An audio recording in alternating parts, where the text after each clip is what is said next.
"Siapa Robmu?" Dia menjawab, "Robku adalah Allah Subhanahu wa Ta'ala." Keduanya bertanya lagi, "Apa agamamu?" Dia menjawab, "Agamaku Islam." Keduanya melanjutkan, "Siapakah lelaki yang diutus untuk kalian ini?" Dia menjawab, "Dia adalah Rasulullah Sallallahu Alaihi Wasallam." Keduanya bertanya lagi, "Apa yang menyebabkanmu mengetahuinya?" Dia menjawab, "Saya membaca kitab Allah, lalu saya beriman kepadanya dan membenarkannya." Lantas di langit ada yang mengumandangkan, "Hambaku benar. Hambarkanlah untuknya permadani dari surga, berilah dia pakaian dari surga, dan bukakan untuknya pintu ke arah surga." Lalu didatangkan padanya angin dan semerbak keharuman surga. Kemudian kuburnya dilapangkan sebatas mata memandang. Selanjutnya dia didatangi sesosok yang tampan wajahnya, bagus pakaiannya, dan harum baunya. Ia berkata, "Bergembiralah engkau dan sesuatu yang membuatmu gembira. Ini adalah harimu yang telah dijanjikan untukmu." Lantas dia bertanya kepadanya, "Kamu ini siapa? Wajahmu adalah wajah yang datang dengan kebaikan."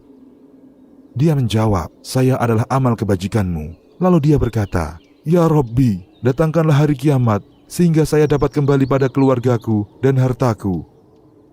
Nabi Shallallahu Alaihi Wasallam melanjutkan kisahnya, "Sesungguhnya hamba yang kafir apabila terpisah dari dunia dan menuju akhirat, maka turun kepadanya malaikat dari langit yang wajahnya hitam. Mereka membawa pakaian yang kasar, lalu mereka duduk di dekatnya.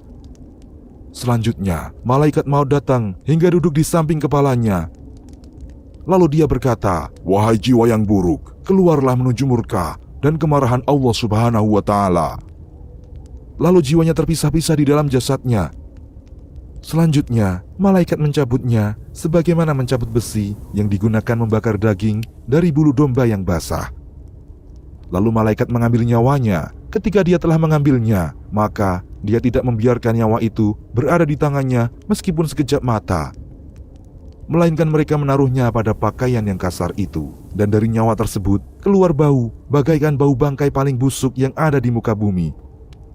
Lalu mereka membawa nyawa tersebut naik. Mereka tidak melewati sekelompok malaikat, melainkan mereka berkata, 'Ruh siapakah yang busuk ini?' Mereka menjawab, 'Ruh Fulan bin Fulan,' dengan menyebut nama terjelek sebagaimana dia biasa disebut di dunia, sehingga dia sampai ke langit dunia.